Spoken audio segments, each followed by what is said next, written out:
line. Por ejemplo, pintemos la línea con coordenadas, no sé, que les gusta, 50, que se vendría siendo el primer punto, y el otro punto con coordenadas, no sé, 100,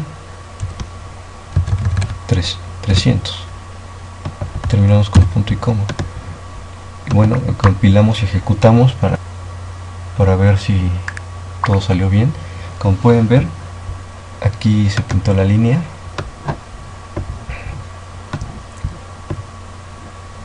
Bueno, pues este punto de aquí es el que tiene coordenadas 50, 50, es decir, se va 50 píxeles a la derecha y después 50 píxeles hacia abajo. Después, este punto es el que tiene coordenadas 100, 300. Entonces de aquí del origen se va 100 píxeles a la derecha y 300 píxeles hacia abajo. Bueno, pues ya una vez que ya sabemos dibujar círculos y líneas, pues ahora sí, a lo que vamos.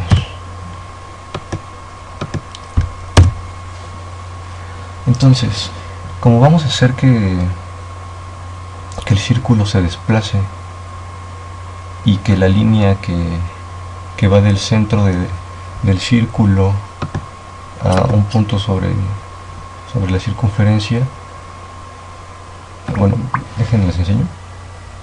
Esta línea se encuentra rotando, está girando. Entonces vamos a necesitar utilizar un bucle for. Lo pueden hacer con cualquier otro bucle, no sé, con while o el do while. Bueno, pero yo les enseñaré a hacerlo con el bucle for. Y bueno, no sé si ustedes sepan la estructura de este bucle, pero pues no se preocupen, yo les explico. Bueno, el bucle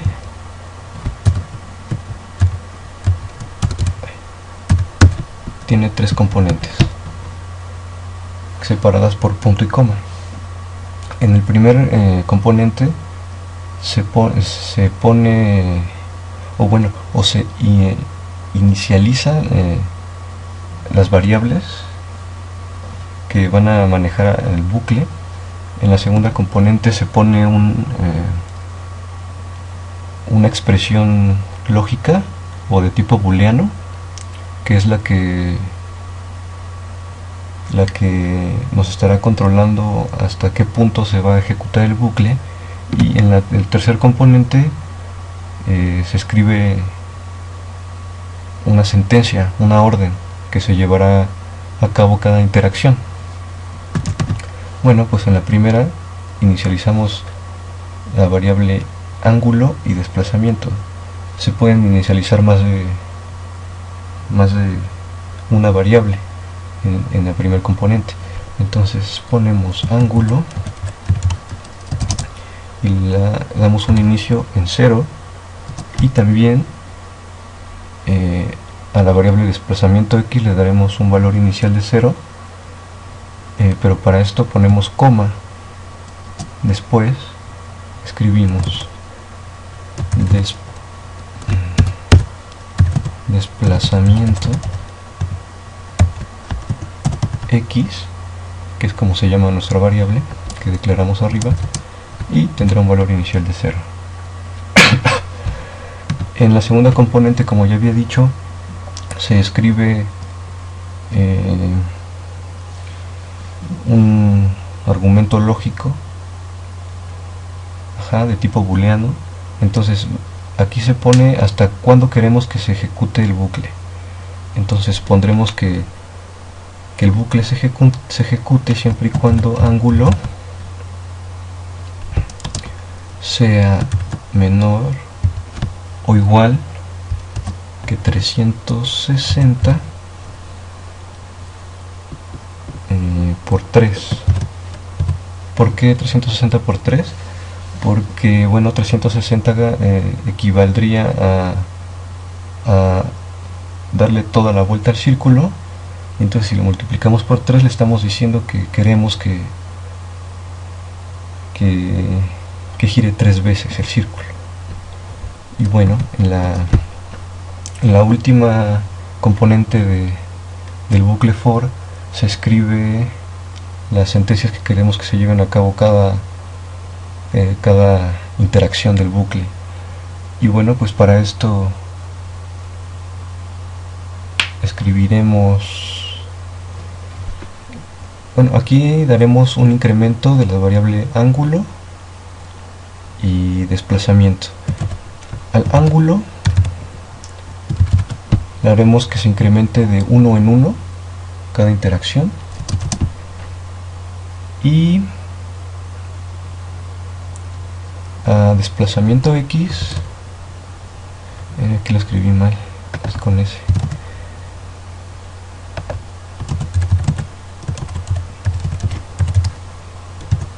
Y al desplazamiento X le daremos un incremento de 0.5 en 0.5. Entonces escribimos de la siguiente forma: más igual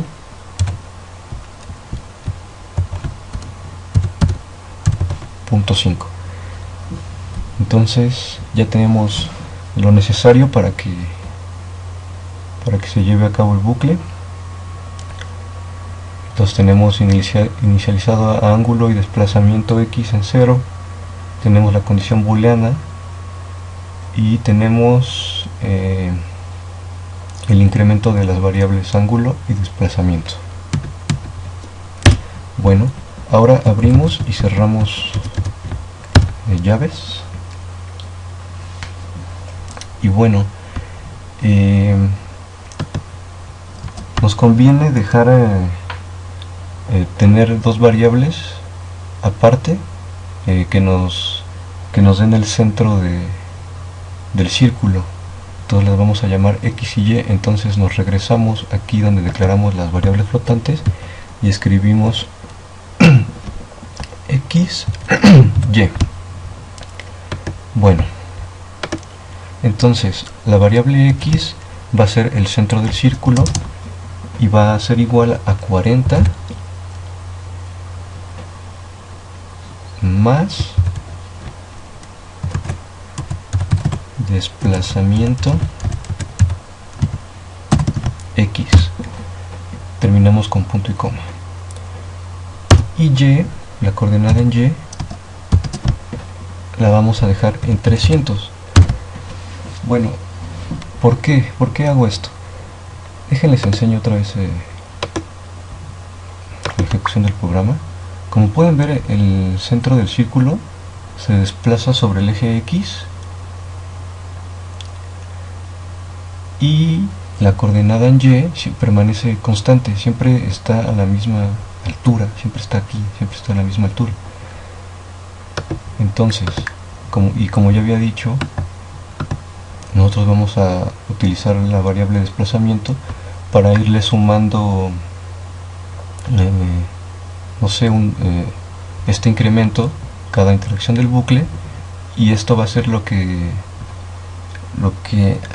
haga que aparente que el círculo se mueve, ¿no?, sobre el eje X. Y bueno, podemos aquí hacer los comentarios. Coordenada X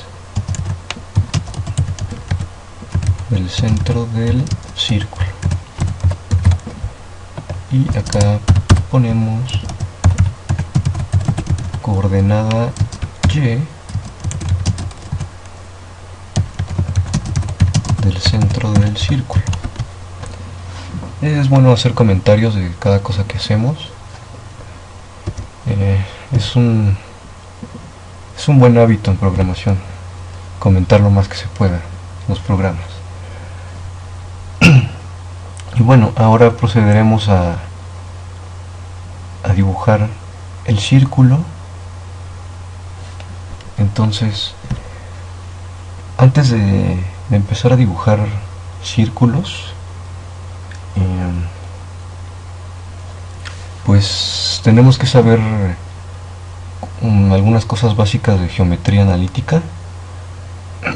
Bueno, no se preocupen, yo preparé unos pequeños dibujos para explicarles estos conceptos básicos de geometría.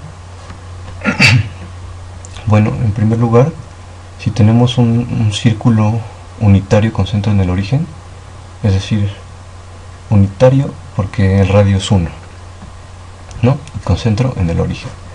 Bueno, pues la función seno y coseno se definen, o la función coseno se define de la siguiente forma. Si el punto x, y se encuentra sobre la circunferencia, entonces la función coseno se define como la distancia o la componente x del punto, como sigue. Es coseno, x va a ser igual a coseno del ángulo q, donde el ángulo q es el ángulo que se forma del radio vector que va del origen al punto con el eje horizontal x. Entonces este es el ángulo, y esta distancia, que es x, es igual a coseno de q. Y de forma análoga, la función seno se define como esta distancia, que es y, va a ser igual a seno del ángulo q, donde q es otra vez este ángulo, el ángulo que forma el radio vector con el eje x. Bueno, la segunda cosa es que si tenemos un círculo en el origen, pero ahora el radio es cualquiera, no sé, 5 o 7, el que quieran, y si el punto x, y se encuentra sobre la circunferencia, entonces esta distancia x va a ser igual a el radio multiplicado por el coseno del ángulo, donde el ángulo sigue siendo el mismo, es el que se forma, el que forma el radio vector con el eje x. Y bueno, esta distancia, que es y, va a ser igual a el radio multiplicado por el seno del ángulo. ¿Cuál ángulo? Pues el mismo ángulo.